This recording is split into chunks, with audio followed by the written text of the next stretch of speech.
If the first wave of AI taught us to think differently, then the next wave of AI is going to teach us to act differently. Today, we enter the era of augmented capability, where your next teammate may not be a person, but a prompt. And while we hear again and again in the media about the fear and uncertainty and doubt around AI, to a marketer, AI represents freedom from constraints and bottlenecks. Welcome back to Decoded, a Future Commerce Limited series in partnership with Optimove. I'm Phillip Jackson, and in this episode, we'll explore how artificial intelligence is dissolving the boundaries between creative and analytical roles. It's no longer art or science, it's both. Strategy and storytelling, data and design, left brain meets right brain. And the marketer becomes something entirely new, a positionless force of execution. Joining me again is my co-host, Pini Yakuel, the CEO of Optimove. And together, we'll trace AI's journey from the early days of predictive modeling to today's conversational intelligence. And we'll ask, what happens when anyone in any role can wield the power of insight, automation, and creation all at once? And you'll hear personal stories of transformation, philosophical takes on generational change, and why AI might just be the most joyful, creative partner we've ever known. Let's decode it together.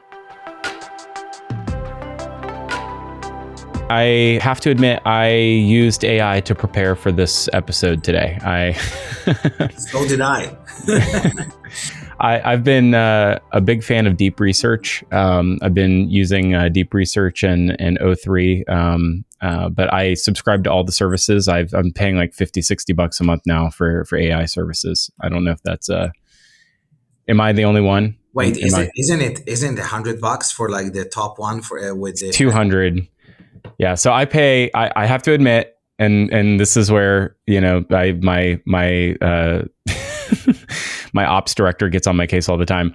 I pay for, because I want Operator on ChatGPT, so I use Operator for some things. So, and then I want like a bunch of deep research every month.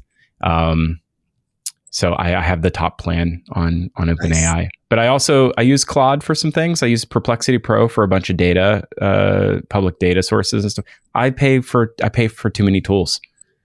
I pay for all of them. Look, in my mind, it's actually very cheap compared to what it You're does. So right. Like if you actually look at the value and somebody says, "Oh my God, it's $100," I'm like, come on. If I would tell you that you have infinite wisdom and it's something that gives you back hours and hours and hours and hours of time, and then it's $100 per month. I mean, that's ridiculous. By the way, I think they're still losing money on it, right? So, for sure. Yeah. So it's actually not a lot at all. Today we're going to talk about this. Like, it is expanding human capability. I believe that because I experience it every day, and that's I used to look for excuses to use AI. It is part of my all day, everyday routine now for all kinds of things. It's also done something really interesting, and this is what we'll get into today, is sort of how it's transforming the boundaries between creative and analytical roles in marketing here, because I think that's this particular episode on this 5-part series. But one of those, it didn't take long for me to change my behavior, right? My default used to be go to Google, or my default used to be to go to Amazon. Wherever it was that I would like go to spearfish a need, my defaults changed, and it took less than a year or two. Yeah. And I have to believe it, but I'm an early adopter. I don't know how long did it take for you? I'm not an early adopter of technology, but I think I'm pretty much an early adopter of Gen AI, because for me, it's like I've always been waiting for this, right? It feels like, oh, finally, you're here. Thank you. It's like I didn't need, because I feel that my dance with Gen AI is a very natural one, and we each play a very clear role. I think, for example, if you're a person that you're an exceptional writer, it could be a little bit annoying. It could be a little bit.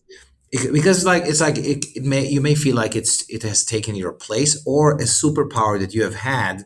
All of a sudden, many people have that superpower.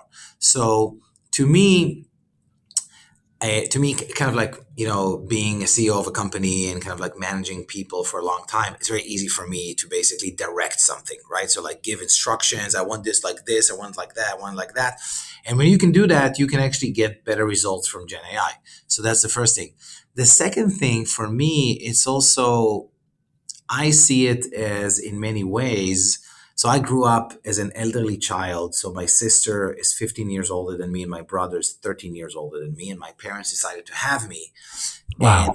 And then I'm born to a 40-year-old father, which is pretty rare at the time. It was 1978. So at the time people had kids when they're like 25, and my dad is having me when he's 40. My dad was always the oldest. So among my peers, my dad was the old dad, right? So he wouldn't play soccer with me, right? But he was this omni intelligent, like to me it was like this oracle. Like we'd have long walks. Like every Tuesday, I used to go to his work, and then he would take me home, and he would walk for like an hour and get some pizza and ice cream, and talk about life and he had this like insatiable patience. Like he could explain things about socialism and capitalism and cars and social structures or economies or relationships or his youth stories, whatever. He would just tell me everything about the world. And to me, as a curious young person, that's how I grew up, right? I grew up with a very smart father who knew everything about the world as far as I was concerned, right? Of course he didn't, right? But I saw it like that. If I had a question, I would go to my father and I could get like a short answer, a long answer, a medium answer. Like I could get whatever I want. And I feel like it's a little bit the same to me, at least with AI. Like it's like this omni intelligence that if you want to satisfy a piece of curiosity, if you want to now consult, have a good soundboard about something, and also because I'm experiencing it when I'm a bit older now, right? So I think when you get to my age, or I know we're not that far apart, right? But when you Sure. get to our age, you have some life experience, so your decision making and your ability to kind of like say, okay, this is good, like I want this, or this is not good. Like your ability to pick and choose between options and understand what you really want is much greater. I think for youngsters that don't necessarily have developed that trust in themselves or in what is real, especially in a world where there's so much conspiracy, so much false information. What is real? I feel like I got a really good compass in understanding what is real. So when I talk to AI, it's all pure. There's no trust issues. There's no problems. I know what I want. So that's how I experience, and I think it's just a treat. Like to me, it's joyful. It's really joyful. I have a very similar experience with it as well, and I feel like I have a to your point as well. The way that my I started trying to find the boundaries of it right away. It's like, what doesn't it know? It turns out not very much. And one of my frustrations early on was it doesn't have a lot of context about me. So I specifically spent about 6 months trying to give it context. Uh-huh. So I would go on long walks, and when the voice feature came out, and I just would talk to it so that it had all the context that it needed, right? And now it does, right? And now it has all the context, right? What is wild is very recently, Pini, like I said, I used ChatGPT to prep for mini podcasts, not just this one. What's wild is I will be in a completely unrelated chat figuring something else out, and it will bring in something else from another chat sometimes. For instance, of course. And so the context is leaking right now. It's no longer siloed, and so I was looking for some factoid about Airbnb, Like I wanted some context specifically about this Airbnb story that I was putting in the newsletter, that I also was going to reference in a podcast that we're going to do with Neil Hoyne. And it specifically said, you should mention this to Neil Hoyne. Like it said that. And I was like, oh, I forgot that I was also going to have that on. It was like, exactly. But it had nothing to do with that podcast. It was such a wild thing. It's like, it remembered that I have that coming up. And that is the kind of thing that,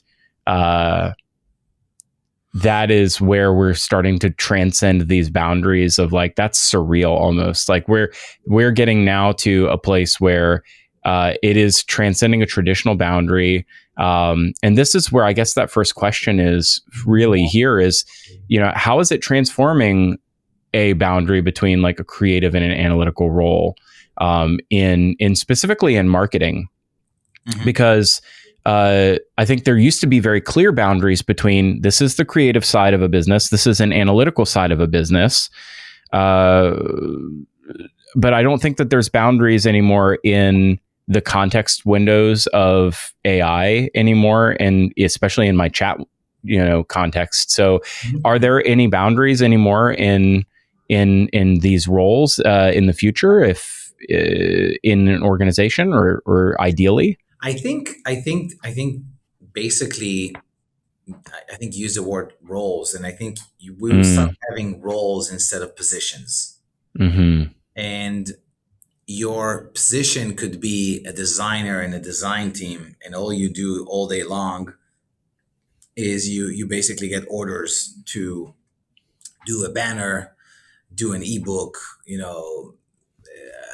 do this thing for the website, do this image asset for that, for this, right? Now we have a big show. We have to create tons of digital assets for that, or visual assets. So, and that's the only thing you do. Where it becomes, if you start to have a role and not a position, it means that I still believe that people will have core capabilities. So like I'm really good. Like 80% of what I bring to the table is design, right? I can tell you that your design does not meet our standards. I can tell you that your design is not going to be something that sells well. I'm 80%, I'm a designer, right? But if I need to analyze some data to improve, I don't need to go to a data department and ask for help. I can do that. I will ask their help. I will ask their help when there's a high stakes job. For example, if we want to really analyze deeply how we spend our budgets, and what's the assumptions under that, and if there's a specific elaborated model of data analysis, which requires a data specialist, where on their side, 80% of what they do, or 80% of their core competency is around data. And they went to school and they studied engineering, and they have experience they can write SQL, and they understand all of this, and they know how the math and some predictive models actually work.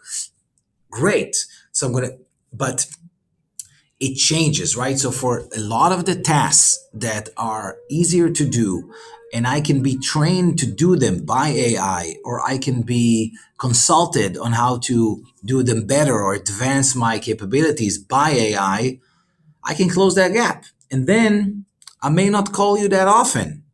I'll call you socially, but I'm not going to call you because I need your help with data.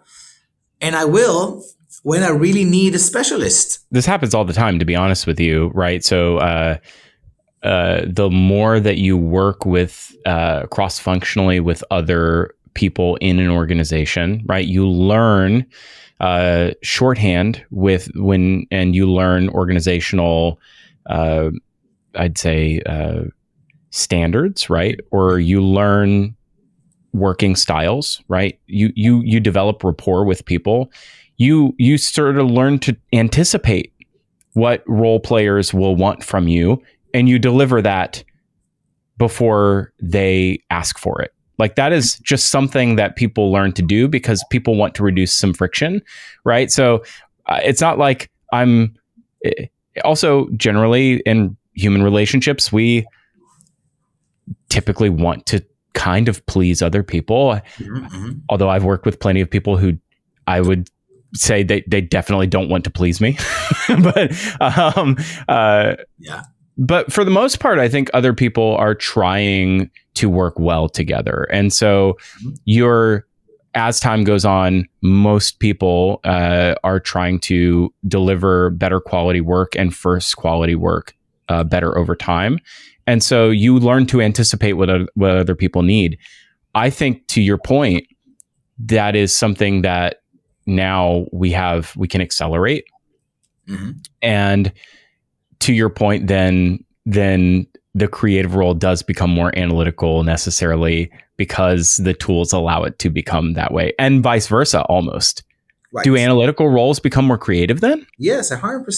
100%. I think it's, again, the question is, if you are, let's go back to the assembly line analogy, right? So ultimately, a piece of work needs to get produced, right? That piece of work needs a little bit of data love, a little bit of creative love, a little bit of administration love, a little bit of strategy love, whatever, right? So you got a few things that need to happen to produce a piece of work. And now the question is, if you're in data, maybe you can do all of the data and some of the strategy. If it's a simple task, because you sit on top of the data, now with Gen AI, you can say, hey, we're looking to do this and this and this in the business. This is what I see in the data. And let's think about a good strategy together. And you can do that with AI. And then you can learn about how to come up with better strategies with AI. So you'll do those two things. And the designer, as an example, would take care of the visual assets and the copy, and also maybe some of the admin. So how do I set it up in that system? Oh, it's pretty easy. You go to this page, you paste your work over here, and then you're done. So now from 4 professions, we're down to 2. Or from 4. So from an assembly line of 4 different departments, we went down to 2 because one person took care of 2 and another person took care of 2. So now basically we're faster. We can accomplish something much, much faster. And you know what it reminds me of? I remember, by the way, I not sure I mentioned it, but I'm an industrial engineer by trade, by university and academia. And later I've mastered in operations research, but the beginning was industrial engineering. And I remember one of the cool researches that we saw when we studied about assembly lines. There's a really cool research that actually looks at what happens in a production line, assembly line, where you train an employee, you train Charlie Chaplin not only to work on his part, but but you train that person to work on his machine, the machine before and the machine after. So think about that. So instead of each person working on this one machine, right, you just do your department. You work on yours, the one before you, and the one after you.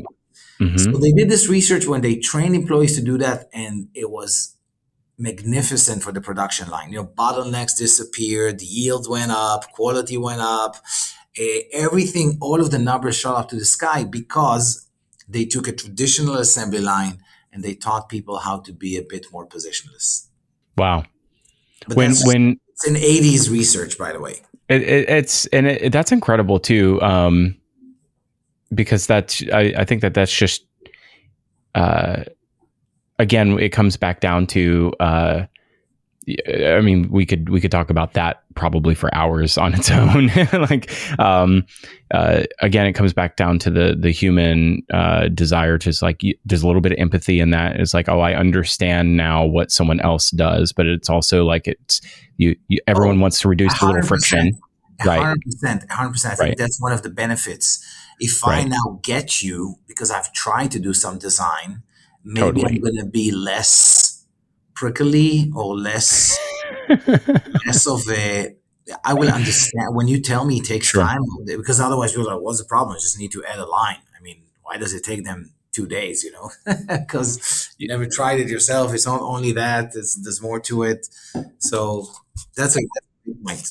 I want to thank Optimove for giving us the opportunity to bring this series to you. And if you want to be positionless, you should check out Optimove. They're the leader in positionless marketing. They free up your marketing team from the limitation of fixed roles. They boost your campaign efficiency by up to 88%, and they allow you to be positionless. What does that mean? Well, it gives you 3 distinct transformative powers. 1, it gives you data power for real-time customer insights. 2, it gives you creative power for instant asset creation. And number 3, it gives you optimization power for self-optimizing campaigns. So with Optimove, you can do anything and you can be everything. Go to optimove.com/futurecommerce and get your first month free when buying Optimove's positionless marketing platform. Never be pigeonholed into a position or a role ever again. Become positionless with Optimove and tell them that you heard about it on Future Commerce. With Optimove, you can do anything and be everything. Go to optimove.com/futurecommerce and get your first month free when buying Optimove's positionless marketing platform.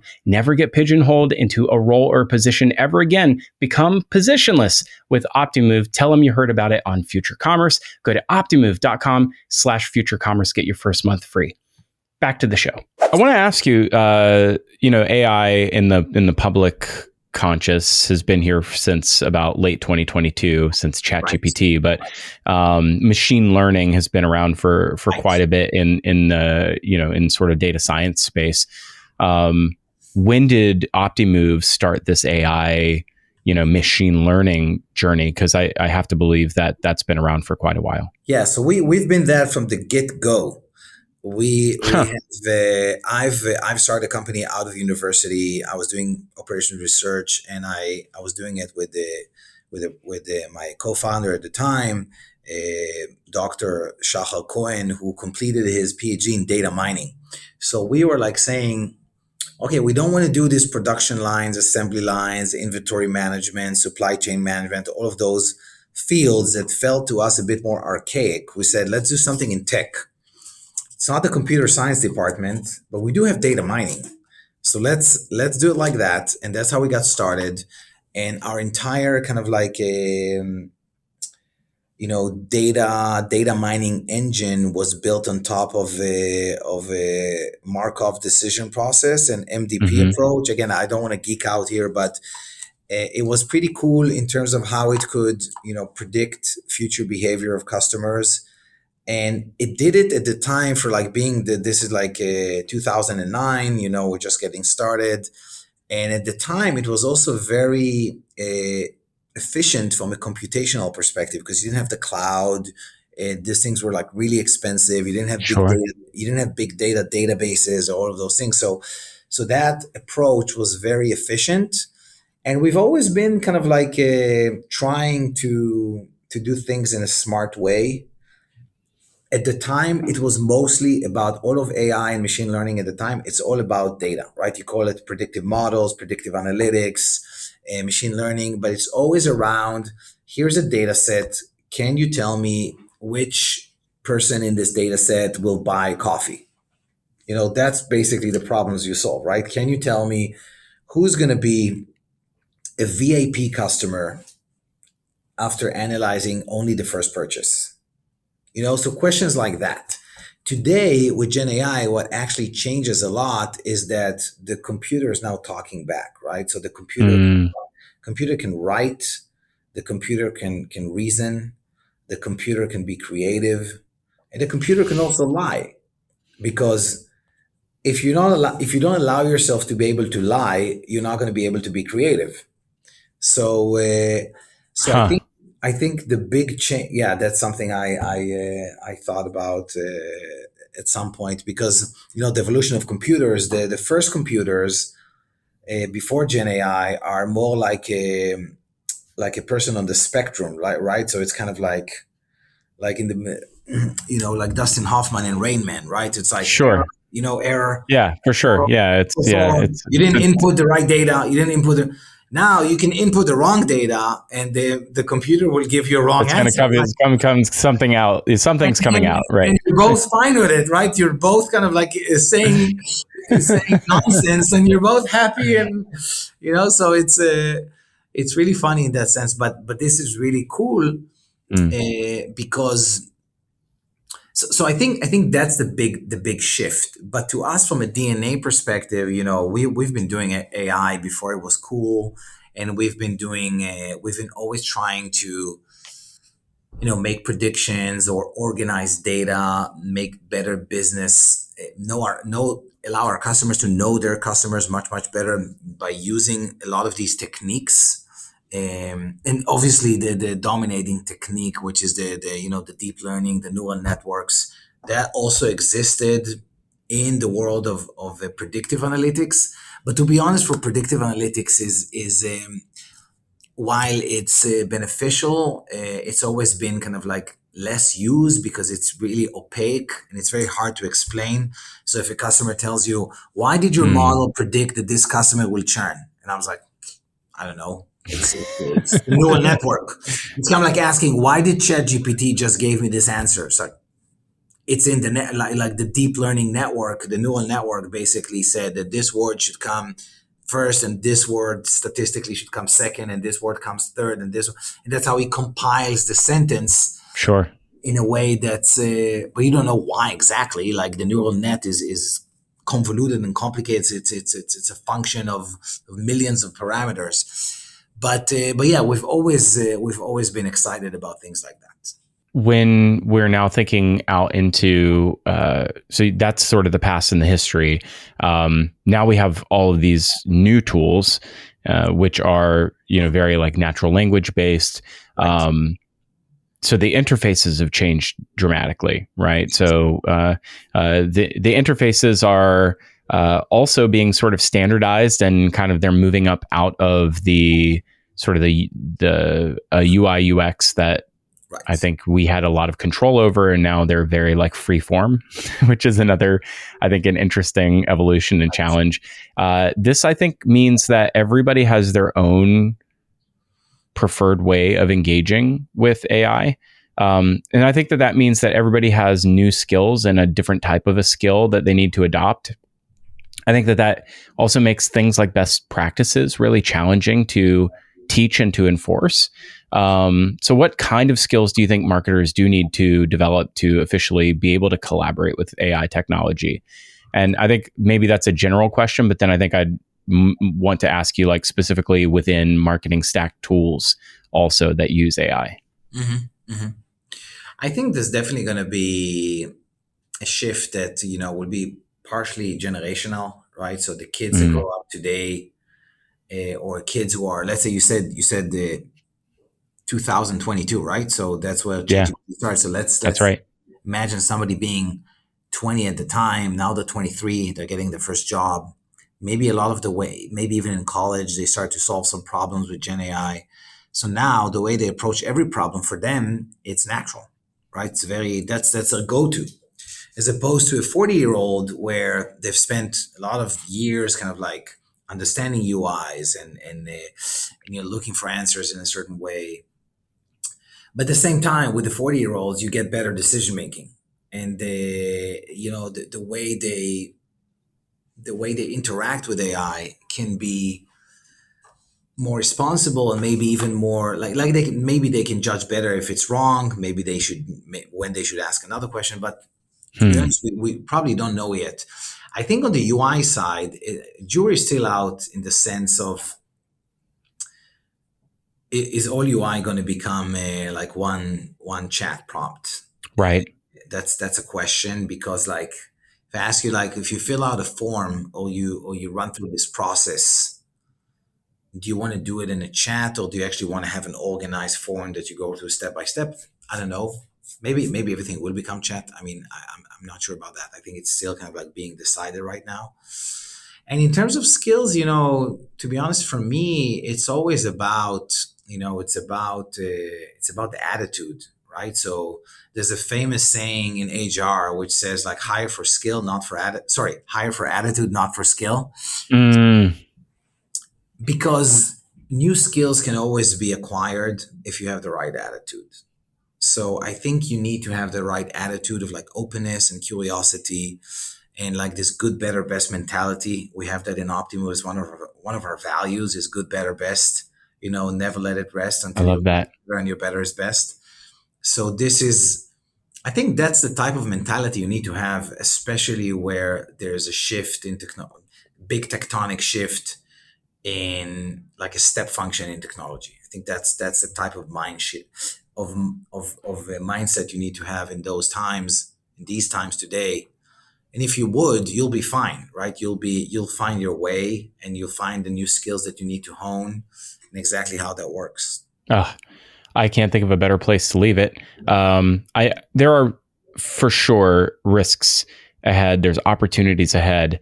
But I think that if we keep that in mind, what you just said, I think that there's an unbelievable amount of upside for anyone in a marketing-centered career. Thank you so much, Pini. And stay tuned. This is going to be an incredible series. We have much more ahead for you on this season of Decoded with Optimove.